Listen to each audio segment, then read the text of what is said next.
Hello students, आज हम probability में आगे कंटिन्यू कर रहे हैं, जिसमें अगेन हम प्लेइंग कार्ड्स वाले क्वेश्चन सॉल्व करेंगे।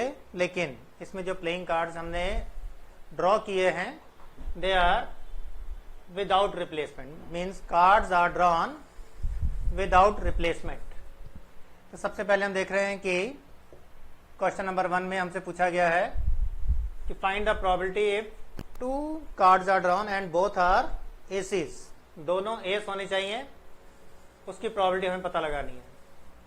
ठीक है, देखो इससे पहले जब हमने इसे विद रिप्लेसमेंट से किया था तो इसका आंसर आया था probability of S into probability of ace, और दोनों बारी एस की प्रोबेबिलिटी का आंसर आया था 4 divide by 52 into 4 by 52। But इस बार विदाउट रिप्लेसमेंट है तो थोड़ा सा आंसर डिफरेंट आएगा। प्रोबेबिलिटी ऑफ एस और multiplied by again probability of S.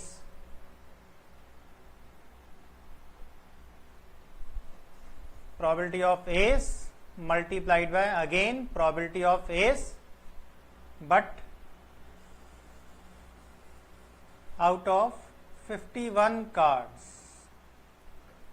थोड़ा सा डिफरेंट है। अच्छा, पहली बार जब हमने एक कार्ड निकाला तो टोटल 52 कार्ड्स थे और उनमें से हमने एक कार्ड निकाला।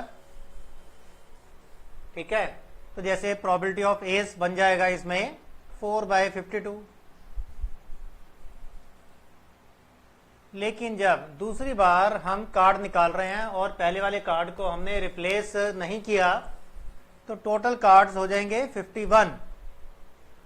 ठीक है, और इन चारों में से एक कार्ड जो है वो निकल चुका है, एक एस, सपोज कर लो ये एस कम हो गया। अच्छा, now there are only 3 aces and total cards will become 51। Total card भी 51 हो गए, तो दोबारा एस की प्रोबेबिलिटी निकलेगी। तो कितना आंसर आएगा? अब एस जो है वो 4 नहीं 3 है, तो 3 बाय 51। तो बस यही डिफरेंस है। जैसे पिछली बार 4 बाय 52 आया था, इस बार 4 बाय 52 इंटू 3 बाय 52। लेकिन साथ में मल्टीप्लाइड बाय 2 फैक्टोरियल भी होगा। 2 कार्ड निकाले हैं और दोनों सेम है तो डिवाइड बाय 2 फैक्टोरियल भी होगा, जैसे पहले होता था। तो ये आपस में कट जाएगा। 4 से कटा 13, 3 से कटेगा 17, तो अल्टीमेटली आंसर आएगा 1 बाय 221। आंसर आ गया 1 divide by 221। Similarly question number 2 में हमसे फाइंड करने के लिए कहा गया है probability of ace and king. तो ये बिल्कुल ऐसे ही हो जाएगा। पहली बार probability of ace into probability of king. ठीक है, आगे जो मैं लिख रहा हूं ना, बट आउट ऑफ 51 कार्ड, ये आपको समझाने के लिए है, ऐसे लिखने की जरूरत नहीं है। ठीक है, प्रोबेबिलिटी ऑफ किंग अभी मैं लिख रहा हूं, लेकिन बाद में फिर कुछ और लिखा करूंगा। Probability of king out of 51 cards, एक एस और एक किंग है। ठीक है, तो प्रोबेबिलिटी ऑफ एस कितना होगा? 4 बाय 52। अगेन अब एस डाल दिया। नॉर्मल क्वेश्चन पर आ गए हम लोग। Probability of ace 4 by 52। अब एक एस आ गया है, मान लिया ये एस आ गया। अगेन 4 कट के 3 हो गया और टोटल कार्ड्स भी 51 हो गए। अब दूसरी बार हमें चाहिए किंग, तो टोटल कार्ड्स क्योंकि 51 है तो अपॉन में 51 आएगा, और ऊपर किंग चाहिए। किंग कितने? अभी भी 4 ही हैं। पिछली बार ये 3 बाय 51 आया था, लेकिन इस बार 4 बाय 51 आया। रीजन, पिछली बार एक एस था, दूसरा भी एस था, तो एस कम होकर 3 रह गए थे, लेकिन किंग पूरे 4 के 4 हैं। 4 बाय 51 और मल्टीप्लाइड बाय 2 फैक्टोरियल भी आएगा। 2 कार्ड निकाले जैसे पहले बताया था मैंने, लेकिन दोनों कार्ड एक जैसे हैं तो अपॉन में कुछ नहीं आएगा, अपॉन में कुछ नहीं आएगा। तो मल्टीप्लाइड बाय 2 फैक्टोरियल 2 इंटू 1 हो गया। 4 से कटा 13, और 4 से कटा 4/51, तो 4 से नहीं कटा, तो मल्टीप्लाई करेंगे तो आंसर आ जाएगा इसका 2 4 8 अपॉन में 663, 51 इंटू 13 663। ठीक है, आगे देखते हैं। सेम ऐसा ही क्वेश्चन है, बिल्कुल रिपीट हो रहा है। 2s के बदले 2 हर्ट्ज कर दिया। आप अपने आप भी कर सकते हो। Probability of hertz multiplied by probability of hertz. इसको लिखने का थोड़ा नया ढंग बता रहा हूं। आउट ऑफ 51 कार्ड लिख दिया था पिछली बार, समझाने के लिए डायरेक्ट समझ आ गया कि 51 कार्ड हैं। इस बार मैं लिख रहा हूं probability of hearts into probability of hearts, और आगे लिख रहा हूं इफ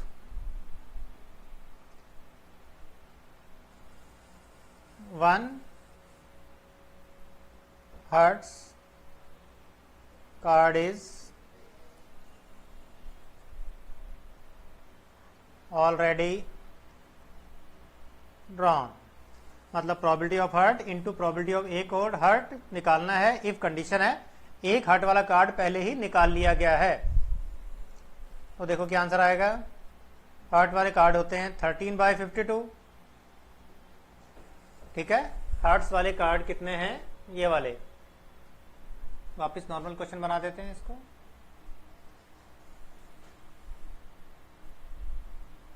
हर्ट्स वाले कार्ड एक निकल गया, तो कोई एक निकल गया।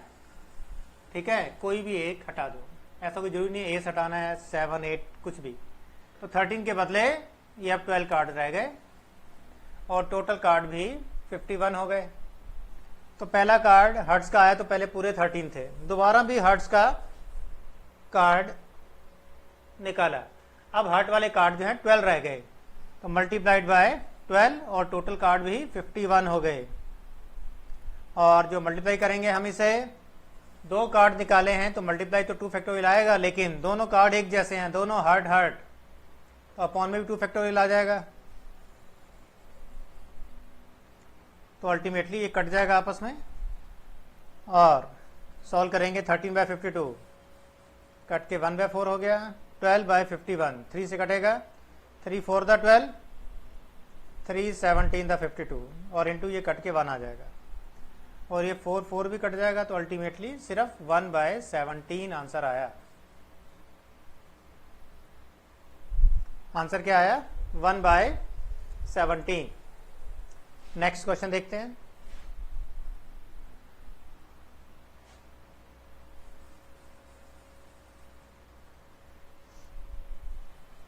Probability of hearts and spade.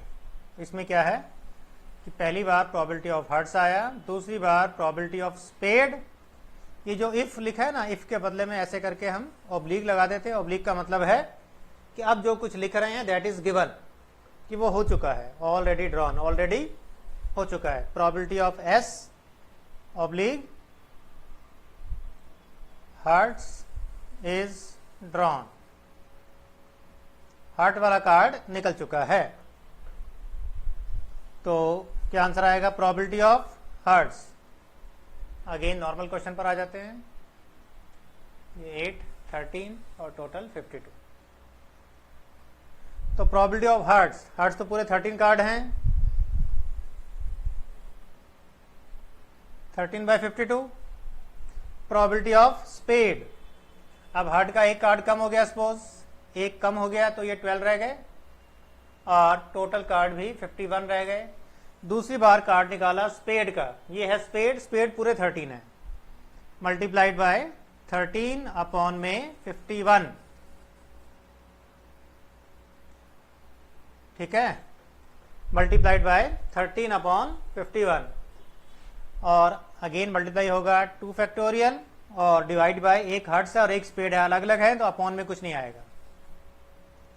Multiplied by 2 into 1। अब इसको काटेंगे हम, 13 से कटा 4 आ गया, और 51 किसी से नहीं कट रहा। ठीक है, सॉल्व करेंगे 13 टू द 26, और divided by 51 into 4 204 51 into 4 204 13 to the 26। मेरे ख्याल से समझ आ गया सारा। देखो सिंपल सी बात है, अपॉन में तो 52 51 52 51 52 51 आना ही आना है, 52 51। ऊपर अगर दोनों एस हैं तो पहला वाला एस पूरा 4, अगली बार 3। लेकिन अगर एस और अगली बार कोई और है तो एस भी पूरे 4, किंग भी 4, कम नहीं होगा। दोनों हर्ट्स हैं तो पहली बार 13, अगली बार 12। लेकिन अगर एक हर्ट्स और एक स्पेड है तो पहली बार 13, दूसरी बार भी पूरे 13, कम नहीं होगा। अगर अलग अलग है तो कम नहीं होगा, ठीक है, और अगर सेम है तो एक कम हो जाएगा। अगेन थोड़े क्वेश्चन और देख रहे हैं हम लोग। इधर आ जाते हैं लेफ्ट साइड में। यहां पर अब दिया हुआ है हमें 3 cards are drawn without replacement, same ऐसा ही है। इस बार 3 कार्ड निकाले। Again probability of ace, probability of ace, इसमें लिखने का मेथड मैं थोड़ा सा सेम ही लिख रहा हूं, लेकिन हम ध्यान रखेंगे कि क्या हैपन हो चुका है। अच्छा, वो अंडरस्टूड है तो थोड़ा सा ऐसे करके डैश डैश डैश लगा देता हूं कि कुछ गिवन है, लिखने की जरूरत नहीं है। प्रोबेबिलिटी ऑफ अगेन एस के आगे कुछ गिवन है। लिखने का ढंग ना हम लोग बाद में सीखेंगे, अभी हम सिर्फ आंसर निकालना सीख रहे हैं। Probability of ace into S into S, 3 S थे, तीनों एस आ गए, सो सिंपल। और पहली बार एस की प्रोबेबिलिटी कितनी होगी? पहली बार एस की प्रोबेबिलिटी होगी पूरी 4/52। पहली बार एस की प्रोबेबिलिटी होगी पूरा 4/52। तो एक एस चला गया, आ गया इधर। दूसरी बार एस निकाला तो इस बार 3/51। मैं काट नहीं रहा बार बार, अंडरस्टूड है, अपने आप समझ जाओ। दूसरा एस निकाला 3/51, क्योंकि एक केस कम हो जाएगा ना, ये 3 हो जाएंगे, टोटल भी 51 हो जाएगा। तीसरा भी एस, एक एस और निकल गया, 2 एस हो गए ना। तीसरा एस, तो इस बार एस 2 रह गए, 2 अब ये भी कम होकर 2 कम होकर 50 रह जाएगा, 2/50। और मल्टीप्लाई किससे करेंगे? 3 कार्ड निकाले हैं तो 3 फैक्टोरियल से मल्टीप्लाई होगा, और अपॉन में जितने कार्ड सिमिलर हैं, तीनों एस हैं, अपॉन में भी 3 फैक्टोरियल आ जाएगा, मल्टीप्लाइड बाय 3 फैक्टोरियल अपॉन में 3 फैक्टोरियल। ये तो आपस में कट जाएगा। 4 से कटा 13, 3 से कटा 17, 2 से कटा 25। तो सॉल्व करके आंसर आएगा, ऊपर तो कुछ नहीं बचा। 1 divided by 13 into 17 into 25।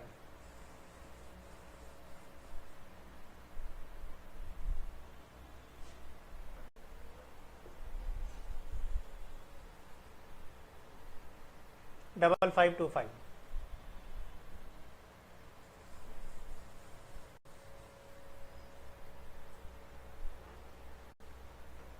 One divided bye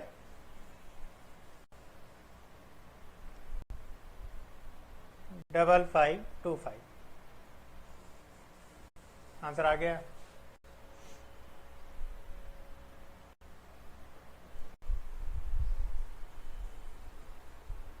आगे देखते हैं। प्रोबेबिलिटी ऑफ इस बार 2 एस और 1 किंग। देखते हैं क्या आंसर आएगा।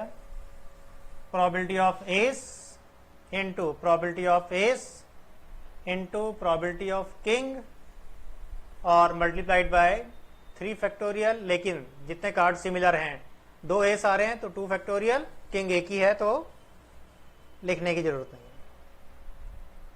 प्रोबेबिलिटी ऑफ एस, पहली बार एस 4/52, अब उधर देखने की जरूरत नहीं है। दूसरी बार भी एस निकाला, अपने आप बताओ, 3/51, एक कम हो जाएगा एस अपॉन में 51। तीसरी बार किंग निकाला तो चाहे पहले कुछ भी आया हो, नीचे तो कम हो ही जाएगा, 50, 52, 51, 50। लेकिन इस बार किंग है तो किंग पूरे 4 ही होंगे, एस 2 निकल गए, लेकिन किंग अभी एक भी नहीं निकला। किंग वापस पूरे 4 मल्टीप्लाइड बाय 3 इंटू 2 इंटू 1 और अपॉन में 2 फैक्टोरियल 2 इंटू 1, ये कट जाएगा, 3 बच जाएगा इधर। 4 से कटा 13, 3 से कटा 17, 2 से कटा 2 और 2 से 25। सॉल्व करेंगे तो आएगा 3 to the 6, 13 into 17 into 25, same answer 5525 answer. ठीक है, ये आंसर देखा हमने, ये आंसर देखा। इस बार थर्ड क्वेश्चन में हमसे फाइंड करने के लिए कहा है find the probability of jack queen and king.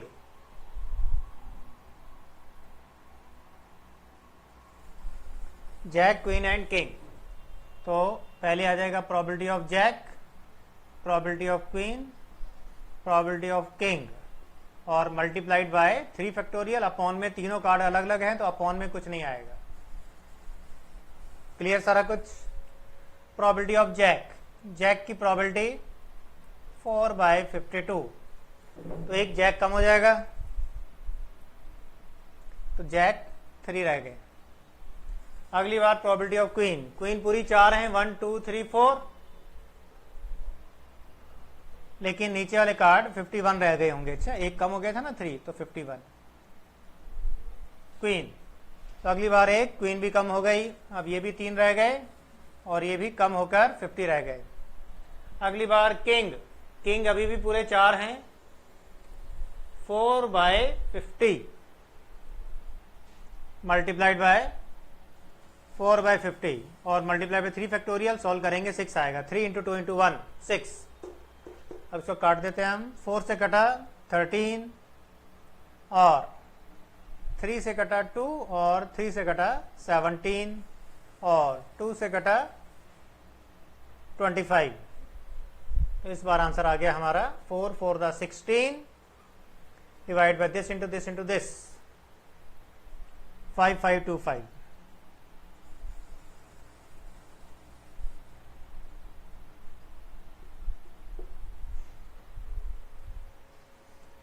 Clear सारा कुछ।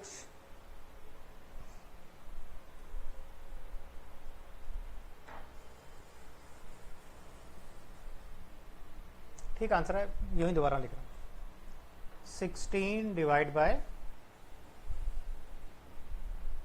5525। अब एक क्वेश्चन नंबर 4 और देख लेते हैं।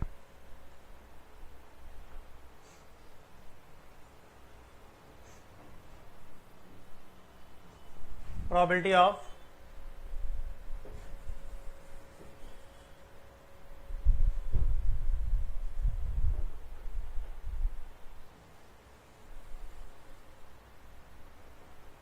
probability of 2 hearts and 1 diamond। आप लोग आंसर फाइंड करके दिखाओ। 3 cards are drawn without replacement, 2 hearts के हैं और 1 डायमंड है। Simple probability of hearts, probability of hearts, probability of diamond multiplied by 3 factorial. 3 card निकाले ना, 1 2 3 और अपॉन में जो एक जैसे सिमिलर हैं हार्ट्स हार्ट्स 2 फैक्टोरियल और डायमंड एक ही है तो लिखने की जरूरत नहीं। बड़े आसान क्वेश्चन है। Probability of hearts 13/52, again hearts total 50 हो जाएंगे, लेकिन अब हार्ट्स के कार्ड 12 रह जाएंगे। डायमंड 51 और डायमंड निकालते समय टोटल कार्ड एक और कम होकर 52 51 50 रह जाएंगे, लेकिन डायमंड अभी भी पूरे 13 हैं। Multiplied by 3 factorial upon 2 factorial, 3 into 2 into 1 divide by 2 into 1। ये कट गया, इससे ओनली 3 बच जाएगा। काट देते हैं इसको। 13 से कटा 4, 4 से कटा 3, 3 से कटा 17, दैट्स ऑल। ठीक है,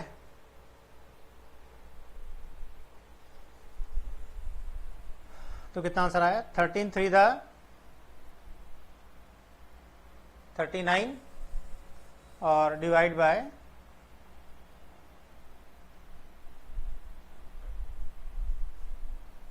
50 into 17,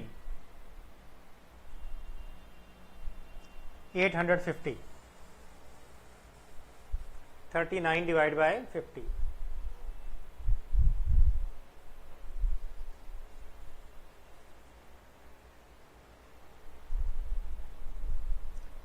by 850। तो हमने 4 क्वेश्चन इसके किए थे, 4 इसके भी सीख लिए। ठीक है, और अब हम क्या करने वाले हैं? अब हम क्या करेंगे, यही सारे आंसर जो राइट साइड में हमने निकाले हुए हैं, ये वाले लेफ्ट साइड में 3 कार्ड्स वाले, इसको ये जो एक एक कम करके सॉल्व करना पड़ता है ना हमें, और कई बार गलती होने के चांसेस रहते हैं। हो सकता है आपने भी देखा हो या आपने खुद किया हो तो पता चलता होगा कि कई बार कम करना है, नहीं करना है, करना है, नहीं करना है, क्या करना है, मिस्टेक हो जाती है।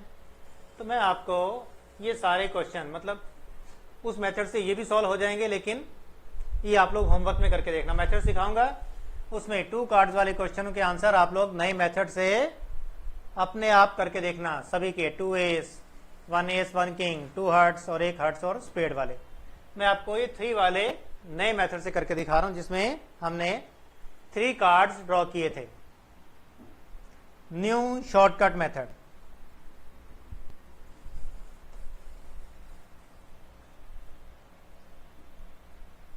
तो नेचुरल है कि जब 2 कार्ड होते हैं तो कोई दिक्कत नहीं है, चाहे नया मेथड लगाओ चाहे पुराना लगाओ, कोई ज़्यादा लंबा चौड़ा हमें काउंटिंग तो लिखनी नहीं है। 52, 51, 50, बस 2 ही तो आने हैं, 52, 51, 52 और 51, और ऊपर देखना कम करना है या नहीं करना। 3 या 3 से ज़्यादा कार्ड हो ना तो थोड़ा सा ये वाला मेथड हमारा बड़ा हो जाता है और आंसर के गलत होने के चांसेस बढ़ जाते हैं। ठीक है, तो अब मैं आपको करवाने जा रहा हूं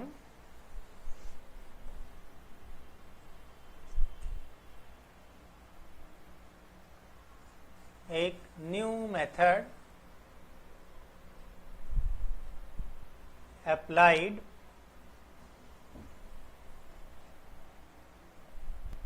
when cards are drawn without replacement।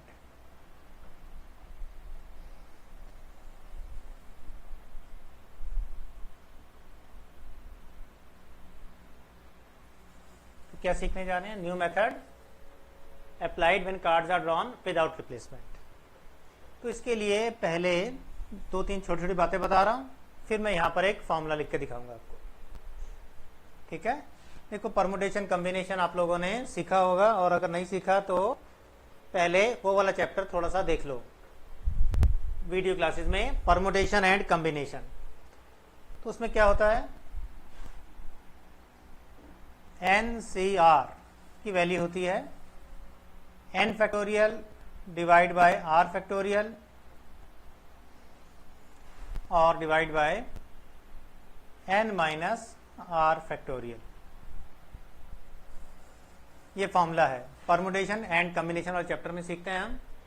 C का मतलब है combination, NCR, n factorial upon r factorial and upon में ही n minus r factorial.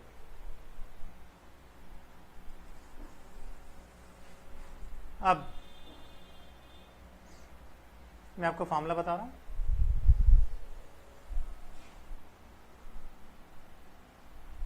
Three cards are drawn, WOTR का मतलब है without replacement, WO without, O means out, without. तो 3 cards वाले में जो हमें यहाँ पर सारे क्वेश्चन सॉल्व किए हैं, यही आपको यहाँ पर नए फॉर्मूले से करके दिखा रहा हूँ। प्रोबेबिलिटी ऑफ, मतलब फॉर्मूला नहीं लिख रहा, सीधा क्वेश्चन सॉल्व करते समय एक नए ढंग से करके दिखाऊंगा। अच्छा ठीक है, प्रोबेबिलिटी ऑफ, पहले सेकंड वाला क्वेश्चन करवा रहा हूं। क्वेश्चन 2 लेफ्ट साइड वाला, probability of 2 S and 1 king.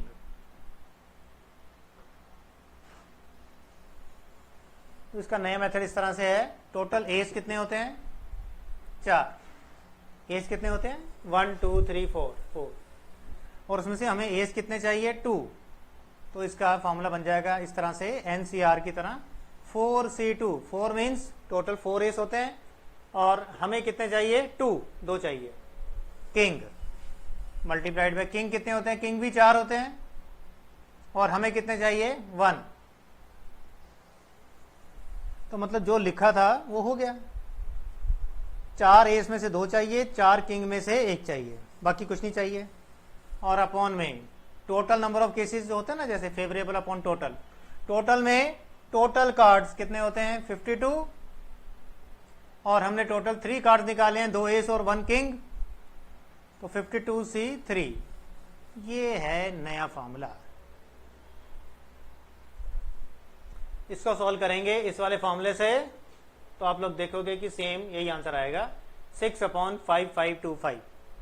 लेकिन थोड़ा सा उसमें दिमाग ज्यादा लगाना पड़ता है। यहां पर क्या है कि फॉर्मूला लगाएंगे और आंसर आ जाएगा। अच्छा करके दिखा रहा हूं, ध्यान से देखो, that is equal to 4C2, ये वाला फॉर्मूला लगाया, 4 फैक्टोरियल अपॉन में 2 फैक्टोरियल और 4 - 2 again 2 factorial, 4C1 same formula लगाया, 4 फैक्टोरियल 1 फैक्टोरियल और मल्टीप्लाइड बाय 1 फैक्टोरियल को लिखने की जरूरत नहीं होती है ना, चलो मैंने लिख दिया, अब तो लिखा रहने देते हैं, और 4 - 1 3 फैक्टोरियल, और इसके अपॉन में 52C3, तो मैं जरा एक स्टेप छोड़कर उसे रेसिप्रोकल करके लिख दूंगा, यानी ये वाली चीज नीचे लिखूंगा, नीचे वाली ऊपर लिख दूंगा, उल्टा करके n फैक्टोरियल यानी 52 फैक्टोरियल नीचे लिख दिया, और जो इसके अपॉन में आना था उसके ऊपर लिख दिया 52C3, तो 3 फैक्टोरियल और 52 - 3 49 फैक्टोरियल। तो एक स्टेप सेव करने के लिए मैंने इसको उल्टा कर दिया। अच्छा अपॉन में लिखता तो यही चीज नीचे आती है, ऐसे करके 52 फैक्टोरियल 3 फैक्टोरियल 52 - 3 49 फैक्टोरियल, तो मैंने इसको उल्टा करके ऐसे ऊपर लिख दिया। ठीक है, इसे हटा दिया।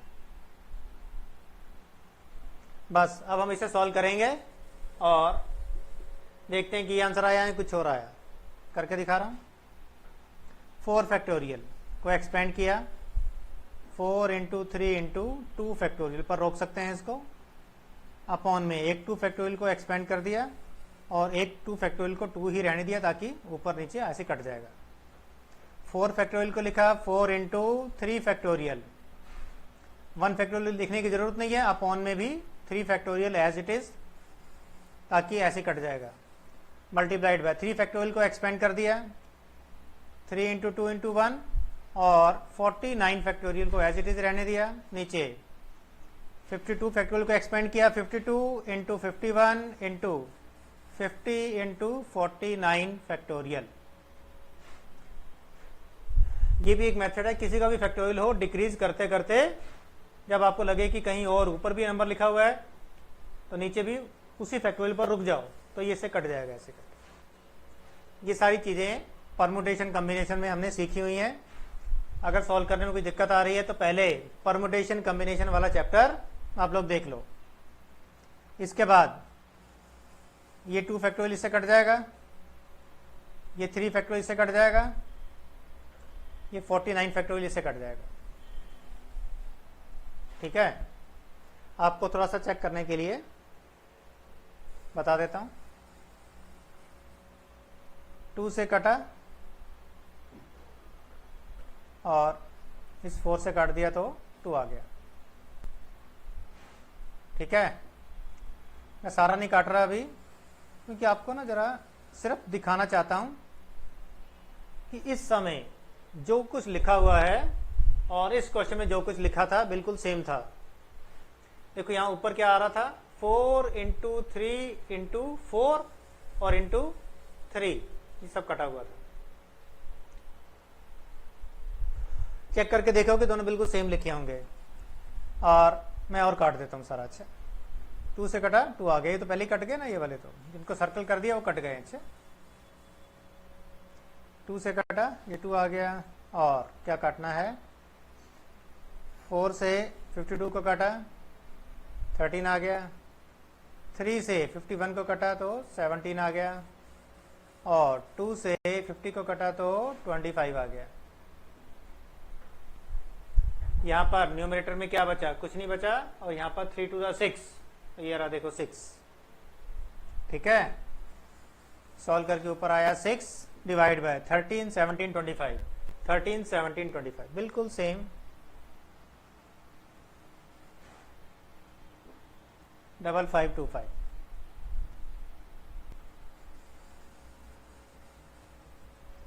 5525। तो इससे प्रूव हो गया कि ये वाले मेथड से भी हम सॉल्व कर सकते हैं। देखो अगर हम इसकी प्रैक्टिस करेंगे और परमुटेशन कॉम्बिनेशन वाला चैप्टर पहले सीख लेंगे तो नेचुरल है हमें ये इजी लगेगा। ठीक है, क्योंकि अभी मैंने इसको बड़े वाले फॉर्मूले से सॉल्व करके दिखाया है। ठीक है, इसका एक डायरेक्ट मेथड भी होता है, वो फॉर्मूला हमने परमुटेशन कॉम्बिनेशन में सीखा हुआ है। अच्छा डायरेक्ट मेथड, 4C2 की वैल्यू आती है 6, 4C1 की वैल्यू आती है 4 और अपॉन में 52C3, तो अपॉन में 52 51 50 और 3, तो 3 फैक्टोरियल ऊपर 3 into 2 into 1।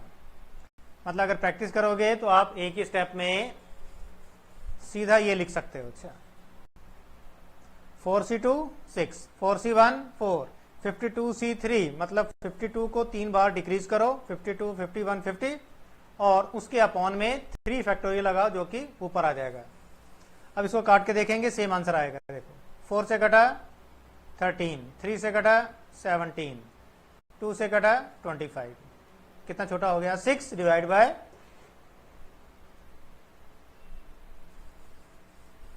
5525 sorry 6 divide by 5525।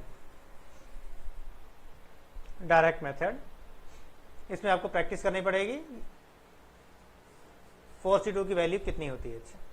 6, 4C1 की वैल्यू 4, 52C3 अलग से भी सिखा दूंगा। अच्छा क्लियर सारा कुछ। एक और करके दिखा देता हूं, ये वाला थर्ड वाला भी, इसे आप लोग नोट कर लो। और फिर क्वेश्चन नंबर 3 में आपको इसी मेथड से सॉल्व करके दिखा रहा हूं।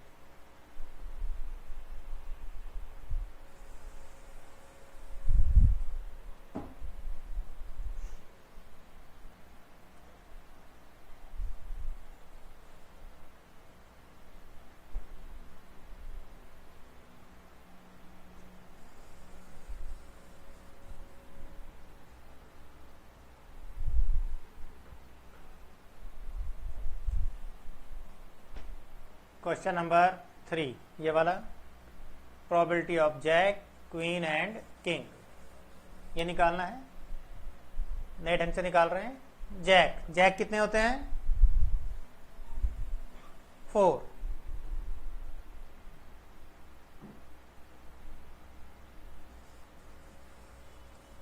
जैक होते हैं 4 और हमारे क्वेश्चन में हमें कितने जैक चाहिए 1, तो बन गया 4C1। क्वीन कितनी होती हैं वो भी 4, हमें कितनी चाहिए 1।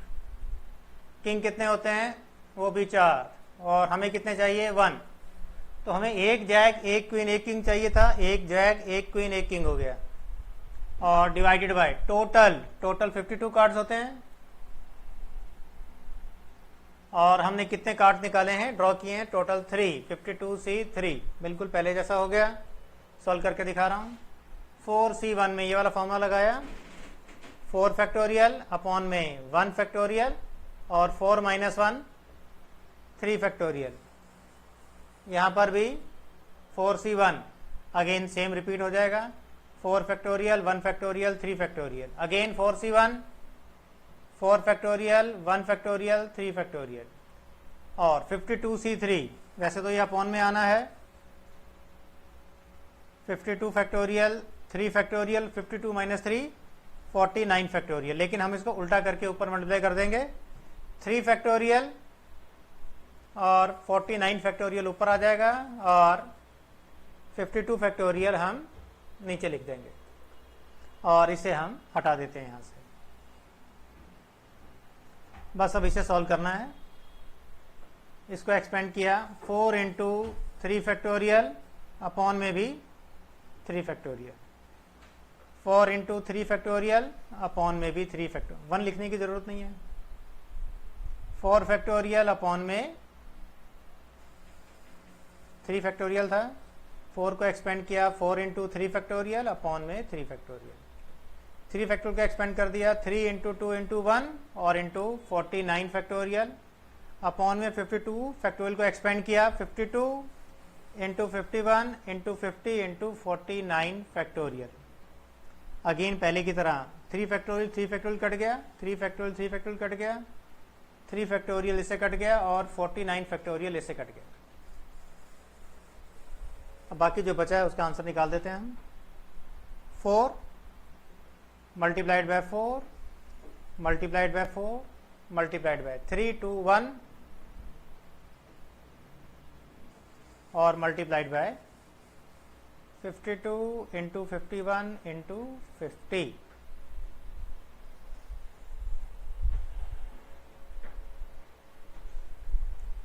देखो यहीं से आप आंसर चेक कर सकते हो। यहाँ पर हमने नीचे लिखा था 52 51 50, वही नीचे आ रहा है 52 51 50, ऊपर आ रहा था 4 4 4 और 6, तो ये रहा 4 4 4 और 3 टू द 6। नेचुरल है, सॉल्व करके बिल्कुल सेम आंसर आएगा। फिर भी अगेन मैं आपको समझा रहा हूं कि जब भी कार्ड विदाउट रिप्लेसमेंट वाला हो तो हमारे पास दो अल्टरनेटिव हैं, एक थोड़ा सोचकर इस तरह से सॉल्व कर लें या फिर ऐसे कॉम्बिनेशन वाला फॉर्मूला लगा दें। ठीक है, तो नेचुरल है, इसे सॉल्व करके वही आंसर आएगा 16 डिवाइड बाय 5525, 16 डिवाइडेड बाय 5525।